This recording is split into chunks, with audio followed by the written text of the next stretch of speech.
What's up, guys? It's Matt Jackson and Clay Smith, and we're the Wash Bros. Welcome to episode 7, where we're going to be talking about what are some common myths that are costing you money in pressure washing. And if you've been around for a while, you are aware of these myths just from whether you have personal experience or you're on YouTube and you see all the algorithms talking about the different myths. But what we're going to do here is kind of talk about 3 big things that we commonly see that are holding you back in your business. And we're going to talk about them and discuss why they're myths and why it's not true. So, you want to kick this thing off, Clay?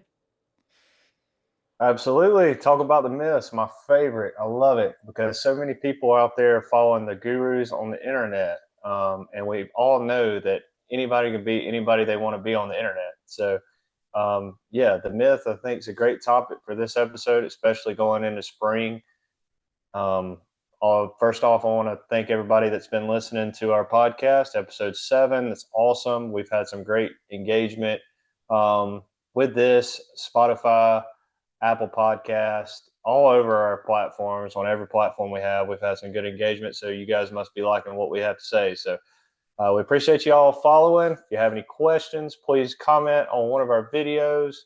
Leave us some reviews on these platforms, please. That helps us with the algorithm and all of that. So we want to keep reaching out to people like you guys that are listening. But yeah, myths, man, myths. That's so crazy that we came up because I've just been looking at some of these forums on the internet about the gurus, and a lot of the newer guys in our industry seem to think they know a lot of things that the gurus have taught, but some of the stuff is almost ass backwards. I feel like, and uh, and I think that's why we kind of started this podcast. Yeah, no, So no doubt. yeah, go ahead. Yeah, we started the podcast because we're tired of seeing the YouTubers and the gurus who aren't pressure washing talk about pressure washing to sell you new guys and novices on what you need to do and what you don't need to do when you look at the businesses of these guys and they've never been anything more than usually a chuck in the truck or they had a year pressure washing business and that failed and now they're here spewing these myths to whether or not they mean to or not, they're keeping you down if you're believing them. So Absolutely.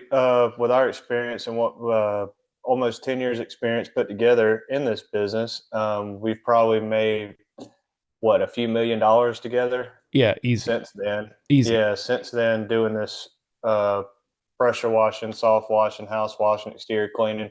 We have done many things and experimented with many things outside of listening to the gurus and stuff like that. And I just think it's something that a lot of people are afraid to talk about.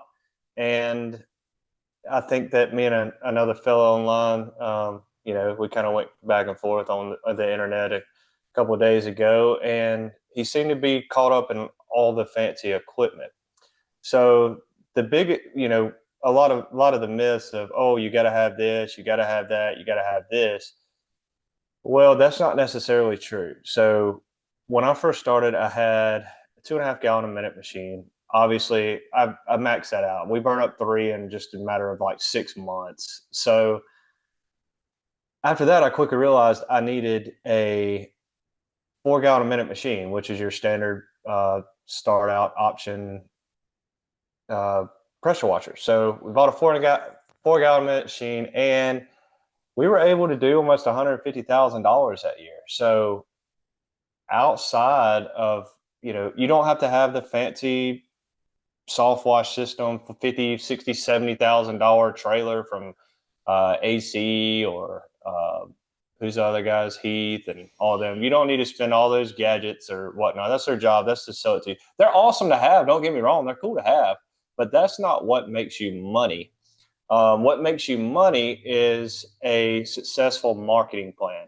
So you got to make sure you put that marketing plan together. You cannot whatsoever be scared of spending money and investing on yourself. That's one of the biggest things that I got caught up in when I first started. I didn't have any money and I was scared to keep dumping money back into my business because all I was worried about was making money.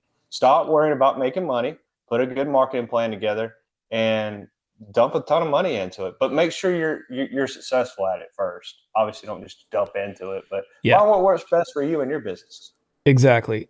And from my experience with the branding side of things, once you lock down that brand, once you lock down like what your business means to you and how you're going to spread it to the world, then you can put all the money you want into that marketing piece. And Clay did a really good job with like his branding and making that message really clear and resonate well with people. And then he just started dumping money into it, and he's really has taken a large chunk out of the market just from doing that. And instead of people will go to the store and spend $5,000 on an 8 gallon a minute machine with all these fancy accessories, but they're afraid to spend $5,000 on Google ads when one's Or making money and one's yeah, not.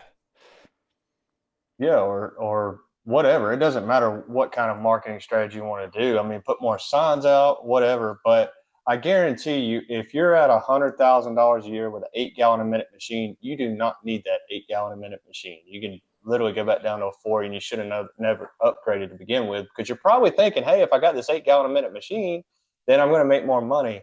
You're not going to make more money if you don't have the work. Exactly. And you get a bigger machine, you're able to go through more work faster. So you better have plenty of work rolling in. Yeah, perfect example. Today we went, took one of my guys with me. We did $3,000 worth of work, took two trucks. Don't always happen like this. This is like a perfect morning.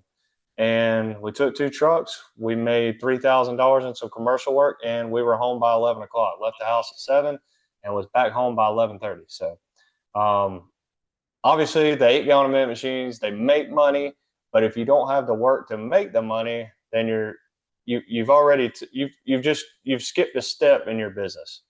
You're thinking backwards. You're buying the fanciest equipment without having the jobs in place or without Correct, knowing how to correct. we're so fixated on trying to get the jobs done and knowing how to clean something or get the work done in a quickly manner, but we don't understand how to fill the schedule in a quickly manner, and we don't understand how to put jobs on the books in a fast, efficient manner. It's like our focus should be, hey, let's plow forward as much as we do with cleaning into getting our business built up and getting that schedule full. What like Clay and I, we always talk like we're at that point in the season where you have like $30,000 of work over our head. So yeah, that's a good problem to have. The problem is now shifting into like, how am I going to knock this down as fast as I can to put more money on the books? Logistics. Logistics. And then it's like, oh man, we're rocking and rolling. Like you said, you made 3 grand by the time I woke up today, which is awesome. And and then it's like, hey, we know that we can efficiently clean stuff. The next level in business, if you're wanting to be successful, is how can I get work, how can I fill that schedule and kind of push my logistics every time? Every month you're like, okay, how can I spend a little bit more on marketing, or how can I try to land bigger jobs and projects here and there so I can fill that schedule up even more? It's less about, oh man, how am I going to clean this huge building? It's going to be, how am I going to get that next building on the schedule for this month too? And that's kind of a reframe that you and I like to do. We're not chasing, oh, I'm stressed about this huge project I got to knock out in a week or two. It's more, how can I get another one of those? Absolutely. Once I book one, I'm already trying to book the next one. So yeah, it's awesome. Don't get me wrong. The equipment helps a ton. It's great. All the gadgets are cool. Love all of it. I'm fascinated with it myself, but I'm more fascinated in trying to find work, coming up with a successful marketing plan. Where can I throw my money to make more money? It's almost like being a financial planner initially. I mean, or work in the stock market, but it's your business. So if you're fixated on the next little gadget that Johnny blah blah blah that you've seen on YouTube's coming out with, then you're fixated on the wrong things. You need to fixate on the business first, the business side of things, because the business side of things is what makes you money. It's not the equipment. Yeah, no doubt. And as far as the equipment goes, know that these guys make money with selling you new equipment. They don't want you to have a piece of equipment for 5 years. It's like, hey, we have to constantly tell you this is the newest best thing. We have to constantly say that works perfectly fine, but now you have to change to this. So don't get wrapped up in saying, oh, I need to have these skids set up with 10 gallons a minute on each truck, and then a 12-gallon a minute roof pump, and then lawnmower surface cleaner to get all these jobs done, and then the jobs will come. Like, you're being sold by these dealers who are selling you equipment, and a lot of them work with the gurus, or they're in these Facebook groups, and they build up these groups to push their equipment and to push this is the only way to do it. So these myths are built up so they can make money off of you, not necessarily so they can help you pressure wash. The biggest myth, I think, in the pressure washing industry is drone pressure washing. And I get a lot of my friends and stuff and people all over the internet and Facebook and social media, they'll send me those reels on of the drone cleaning the buildings or whatever. But I don't know a pressure washer in our industry that's cleaning with a drone. Um, and, and this is what I tell everybody, you know, you can spend $40,000 on a drone, but then what? You're not going to clean with that drone every day. It's not I've going to pay for it. It may pay for itself, but you know, if you get lucky and land one big job. But me personally, I know probably 100 pressure washers, and none of them have a drone. right. You can of the people I know that don't have drones make far more money than the people that have drones. A We lot do of have a guy times, local here yeah, that has a drone, but I don't see him using it much. So. yeah.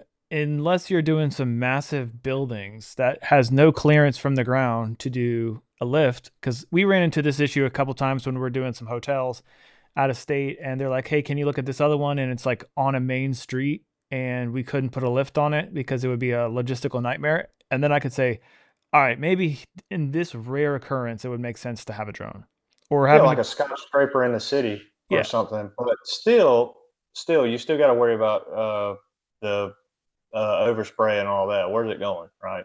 that plus think of it breaking Yeah, just like seems a lot of liability, or if you hit something, or lot, whatever. a fancy toy. That's what it is. Yeah, it's just a fancy gadget that it and oftentimes just distracts us. Yes, it's cool as shit. Love it. Cool. Yeah, that would be cool to pressure wash with a drone, but that's not gonna make me money.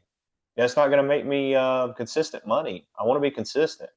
Exactly. It's funny too because I recently upgraded both of my machines on my trucks, and we just keep it simple at the 8 gallon a minute machines. We go down to Georgia, so we use North Georgia Airless, and they've been with us. We've been using them pretty much since the beginning. So I've probably bought like 5 or 6 machines off of them, and uh, they got all their fancy like 10 gallon minute plus machines. And you see all these guys online, they're running like 100 gallon buffer tank in a short bed truck, and they got 10 gallon minute machines off of that. And logistically, you and I are like, how are you going to keep that thing full of water? Like, but they're like, people are selling you this, like, hey, more gallons a minute. You can knock this job out in 40 minutes versus 30 minutes or 40 minutes versus an hour. But then you start to think and you're like, that thing's going to constantly be searching for water. Do I need this? All that. So, like, I actually did not upgrade my setups to 10 gallon machines because, oh, it's a 8 gallon. 8 gallons are fine. And it's one of those things where I know they're going to work. They're not super sexy, but they're just a workhorse. But I'll post stuff on social media and these guys are like, oh, is that a 10 gallon a minute machine? Because like our surface cleaners are cleaning fast. And I'm like, no, it's basic 8 gallon a minute machine. But the questions aren't, how did you get that job? What did you do to get that job? The questions, oh, you're cleaning this thing fast. What machine is it? And you kind of notice like it's ingrained in these people. Oh, what's your equipment? What's your equipment? What's your equipment? The first thing they always ask is like, what's your equipment? They're not asking, how did you get that job? Like, how are you growing the business? Like, where are you finding these? Everybody's always like, oh, what's that equipment and how can I buy that equipment? Right, right. Yep, yep. I think that 100% agree. And then a 10 gallon a minute machine is not. It's harder to find parts. It digs up gas. When I mean parts, like if you need a downstream injector for a 10 gallon a minute machine, that's not as common as an 8 gallon a minute machine downstream injector. So it's It doesn't just you pull run as into all well. kind of yeah, running all kind of other problems, and I think it guzzles gas a little more. Yep. If it So right now, I'd say the 8 gallon a minute machine is the most efficient one on the market, especially if you're doing a lot of residential. Really good for commercial too. Haven't had any issues. Um, and then the other thing is being the cheapest on commercial jobs. I think that's one of the biggest myths too. You don't have to be the cheapest. You need to build value in your company. boom. So when you first get started, you think you got to be the cheapest. I mean, I guess you're kind of right. You got to kind of you got to do something to try to give yourself a shot versus somebody like me or Matt that has 300 and 400 Google reviews online. So Google presence is very huge. Social media presence very huge, and building a relationship with that commercial, the whoever the decision maker is, plays a big part in it. Yes. And I think too, you got to be aware of the market and aware of the factors that are in there besides just pricing. Because a lot of times, if somebody's looking at the bottom dollar price on, say they're the purchaser or they're like the GC on it, they don't necessarily want to get the cheapest guy because there may be something wrong with that, and it may mess up their project. It may be subpar results. Like more than just pricing that goes into this equation all the time. But like to Clay's point, if you're competing against somebody like me and Clay, who can be competitive because of our equipment and our knowledge, and we have a team of employees, you got to know where to fit. You can't just say, oh, I have value, I'm going to charge more. And I see that all the time. A lot of times the opposite is true with the newbie game, where they're charging astronomically out of the ballpark pricing because they don't know what their pricing should be. And I'm like, yeah, 30 cents a square is not going to win any commercial cleaning there, buddy. But Well, they have also seen that stuff online, exactly, the guru stuff. exactly. Um, and the biggest thing I see with the gurus online is uh, today they will say they did this amount and that you should charge this amount. But then when they come out and they say, okay, this is what I made for the year, none of their numbers ever add up. And usually they're way lower than you'd expect. Correct. Especially going off of these high, crazy prices. It's almost like they're setting us up for failure. So just be careful who you're listening to. I'm not saying so and so. I'm not calling out anybody. It's just there's a lot of misinformation going around, and I feel like it's appropriate to kind of address it. Yeah. And think too, if these guys are washing, especially if they're in your space, they're going to tell you stuff because they want to set you up for failure if they're bidding against you. And I see this a lot on the Facebook groups. People will post, hey, this is what I'm looking at today. Like, what should I quote it at? And they're posting their numbers, or they're posting the location of these things. And somebody could easily figure out who the decision maker is and come in and undercut you. So if you're posting when you're in the process of bidding a job that's a big commercial job or something, be aware that people are probably seeing a post that you're posting about and will try to come in and undercut you, or they will try to steal that from you. So it's almost one of those things Yeah, like I mean, keep your and cards close. that happens. That really does happen. I mean, that I would never snake anybody, and anybody in our area knows that. But I mean, if I can travel 2 hours and make a few grand, I'm going to do it. So don't put it past anybody, especially if they're asking where you're at and what you're doing and how you're doing it and what you're quoting, because they'll show up to that place if they ain't got nothing to do and they're hungry for work. So there's always someone out there that's hungrier than you are. Exactly. And again, business is about playing to win.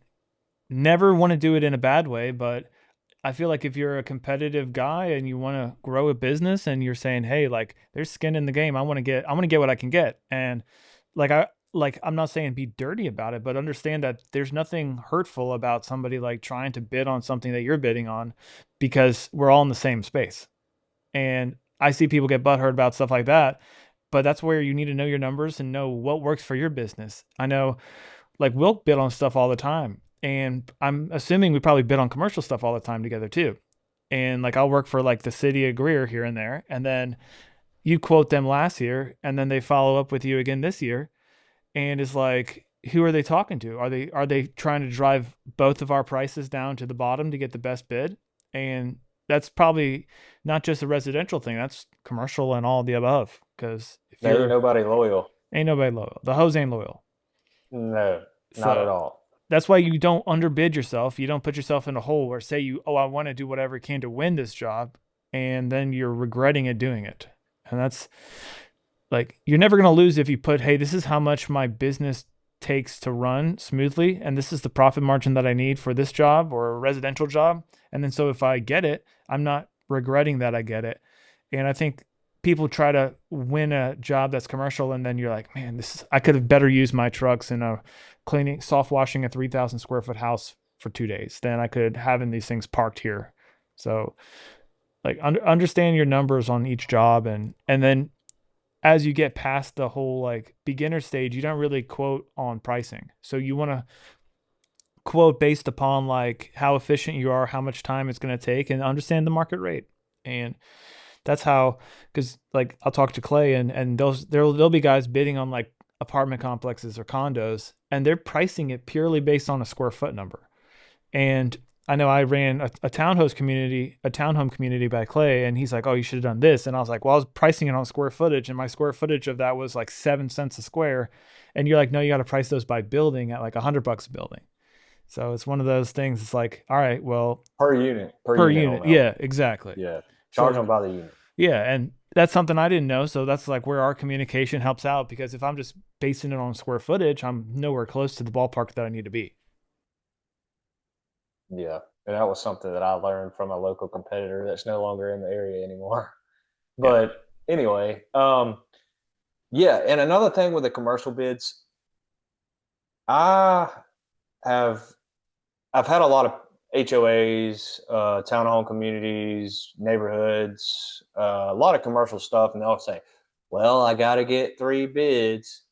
Okay, great. If you're looking for the cheapest one, you might as well throw mine out because I'm not going to be your cheapest. I don't plan on being your cheapest, but I want to provide great value to you.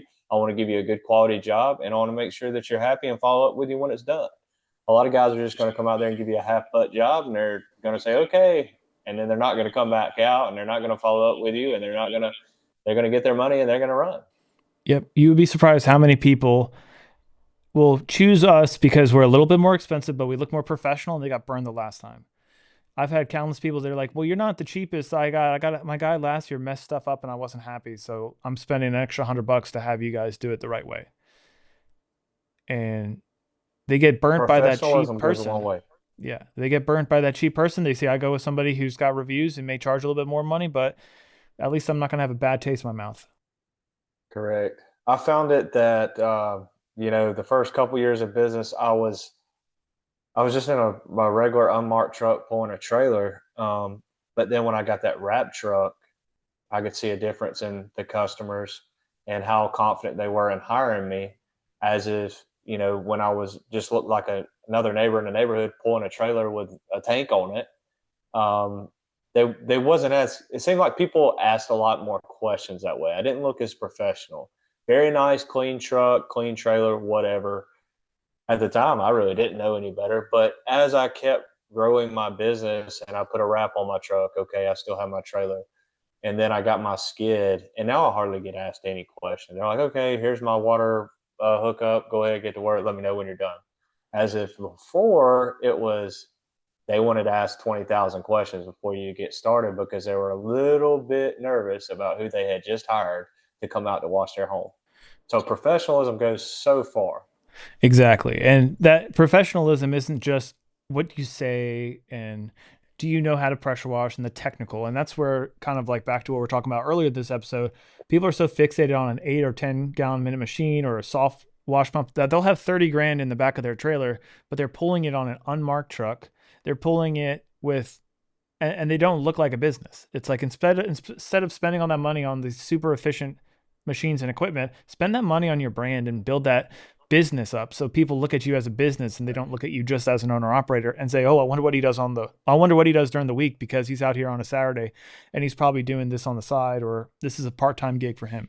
Like people view you completely differently if they say this guy is all out in his business and it's not him, it's a business. Whether you're running the truck yourself or you got employees, they're like, "This is a business. I'm hiring and I'm not hiring just some guy." Well, yeah, like I say, it gives them so much more confidence, and the money, like I think that was a great point. You're spending $30,000 on a trailer, but nobody even knows who you are riding down the road. You can make so much more money if you do. I mean, I have more than what I need on my skid from C3 Skids, and obviously we buy from North Georgia Airless too. But I have way more than I need, and $20,000 to $25,000 is all I need. So, and it's honestly probably too much, more than I need. I just kind of spoiled myself a little bit with the electric reels and all that mess, but yeah, just be a little smarter making decisions. The money is in the business, it's not in the equipment. And a lot of people get fixated in that. And I think that's just something great that we addressed into this episode. And Yeah, like I say, just get a hold of that decision maker with the commercial work. Commercial work is a whole nother ball game. You got to price it differently. It's you got to come in a figuration. You're going to get that 1099 at the end of the year. You got to make sure you have the proper insurances, the liability if something happens, because stuff's a lot more expensive on a commercial building or facility, whatever you're cleaning. And another thing is one of the first things I ask is, okay, I would love to do this job for you, and some people may think this is unprofessional, but this ties a play into how I'm pricing things. The first thing I ask is, hey, when am I going to get paid? I mean, that's a very important thing in quote commercial, because I know you've run into these issues, Matt, where you do a $15,000 job and you have to wait 3 months for the check. Exactly. And that should be factored into just considering whether or not you want to do the job. If if you're like, hey, this is gonna eat up a lot of my time in a busy season where I could make more money doing residential, get paid under the table essentially, or not get paid with a 1099, and I know I'm gonna get paid that same day versus get strung out over something that's gonna take 3 months to get paid, and that hurts your cash flow. And that's like you were saying, that's something I learned last year with constantly having like 40 or $50,000 in accounts receivable, where you're like, man, this is tough. I know I got the money, but it's not in my bank account when I need it. So that's a Yeah, good thing that I'm going to take from Clay when I do these jobs. Say, hey, look, when are we getting paid? What is your terms?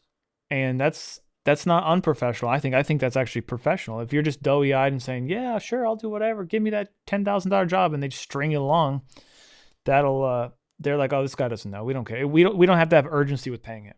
And from the start, you address the urgency and say, hey, when am I getting paid? So they say, all right, this guy needs to be paid at this amount. They're going to submit the form to their accounting department so you get paid in a timely manner.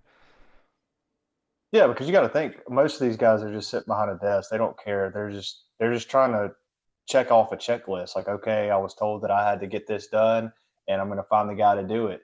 So Exactly. the person hiring you more than likely is not in charge of writing your check. So the next thing I do is I get a hold of the person in charge of writing the check, and then hey, I just did some pressure washing. Just wanted to get an update on the payment to our company so that I can be looking for it. One simple little message will speed up the whole process so that you're top of mind with that person. And what I normally do is I do follow up every week and a half and say, hey, just following up again if I haven't heard from them. But 9 times out of 10, I hear from that person within a few days, and they tell me when the check's in the mail, or we make some other arrangement. So we get a lot fixated on the wow, I just closed a $20,000 job. But if you don't get paid for however long and you're stuck on that job for 2 weeks when you could have been cleaning residential houses or whatnot, then you're kind of screwing yourself at that point. Yep. And that's kind of a realization I've made just being selective on things and saying, oh, you look online, oh, myth is like, get into commercial. That's where all the money's made. You got to be smart with it. Like you had a great job today where you made really good money in a short amount of time, and you do other good jobs where you got these like really favorable commercial jobs, but there's a lot of them that aren't the greatest. Whether you think you need to be chasing the bottom dollar to get the job, or you're not aware of how long it's going to take to get paid. Like there's a lot more to consider when it comes to commercial work than there is with residential work. So if you go about it, make sure you're going about it smart. You're asking the right questions, and that way you're saving yourself versus having a headache down the road when, like in my situation, you weren't getting paid in like 3 to 6 months, which is like completely unacceptable. But since I didn't start the conversation correctly from the beginning, I own that as a mistake, and I learned, and I hope you guys take that lesson of my failing in the past, and then you don't have to deal with it yourselves, because it's not a fun place to be in when you're just getting sent to voicemails and emails are going unopened and all that crap. And the biggest thing is not letting people forget about you. Like I say, stay top of mind. It helps so much. I mean, that's just where it's at. But I had a GC reach out to me actually this week. I'm glad you brought that up. Sometimes they're just not worth it. I had a GC reach out to me this week to remodel on a car wash, and it was a $5,200 job. I think that's what it was. It was a big ticket, and the guy said, "I'm good with money. When can you do it?" And I'm like, I don't think I can do it for a few days at least. You know, just he hit me on the spot, just trying to figure out logistics in my head. Well, he wanted it done same day or the next day. And I said, that's not going to happen. So sometimes it hurts a little bit, but it's just not worth it. And then as you grow this into more of a business than just like that transaction hustle that a lot of guys start out as, where you're like, oh, I'm every job, like it's just, you got to view like the total health of your business. So okay, it's going to take X amount of time to do it. I'm going to have to move this many people off of my schedule and piss off this many people. How much is that worth? What's the time? What's that relationship with those customers to you worth? And and then this guy's going to pay me in what, 2 weeks? I don't think so. So it's Well, not only that, is the guy's factor it going to use all. you one time, probably more than likely. A lot of these people that are like call me, it's like a rush, it's hurried. I never talk to them again. And I've reached Well, out, I follow up, and they just don't respond back. well, not only that, it's a red flag to me that it's going to be a headache later on. Exactly. I think too, it's like a gut thing. You got to trust your gut. If your gut's like, this guy's an asshole, you probably shouldn't go into business with them. Right, 100%. Yeah, so we've talked about the myths. You don't have to be the cheapest to get the commercial job. The high tickets are not impossible to get, and commercial work is another animal. And then the fancy equipment, don't get fixated on the fancy equipment and fancy gadgets before thinking about your business first. Yep. I think And that's pretty good. I think that touched on everything. If you guys don't know, Absolutely. I have my old book I made, No Pressure Pressure Washing. Got around 300 reviews on Amazon for this thing. So I try to keep it up in the top. If you search pressure washing books on Amazon, it's up there. And but my point was, this was like what I started with. Let's see. You can see the caliber out of the back of my truck, and this was my equipment. So He you was the $99 guy. I was $125 guy. I was a little better than that. $125 guy with the turbo tip. Turbo tip, yeah, there's turbo tip. So that Northern Tool surface cleaner too, right there. Heck yeah. So I didn't have to finance a rig. I didn't start myself in the hole. And even what I learned with kind of taking on debt to grow once I had a business to like expand and have trucks and wrap trucks and just deal with payroll and all that nonsense, like it's a pain. And I incurred this while I had a strong business. So if you're brand new and you're trying to, oh, I can finance this equipment because I have a good credit score and it's a business expense and it's a write off, try to focus on building your jobs first and building up that business. And like Clay says, if you're doing $100,000 a year and have an 8 gallon a minute, you probably don't need to have an 8 gallon a minute. You probably should be focusing on how do I grow my revenue and make more money than going through and having all the fancy bells and whistles when you're not doing a ton of work. Yeah, I mean, we're not knocking you because you do. My thing was if you have an 8 gallon a minute machine and you're only doing $100,000 a year, that just tells me that you thought about the equipment before you thought about working on your business, and it needs to be the other way around. Correct. Yeah, we are a sales and marketing business, and what we do is pressure washing. A lot of times people think they're a pressure washing business and they don't think about the sales and marketing. You got to prioritize that sales and marketing and shaking hands and connecting and networking and then building that reputation and creating that brand so people come back to you. And then you can grow that business to the point where you can say, yeah, I'm going to go down the store like Clay does and buy a skid for $30,000 in cash. And then off to the races.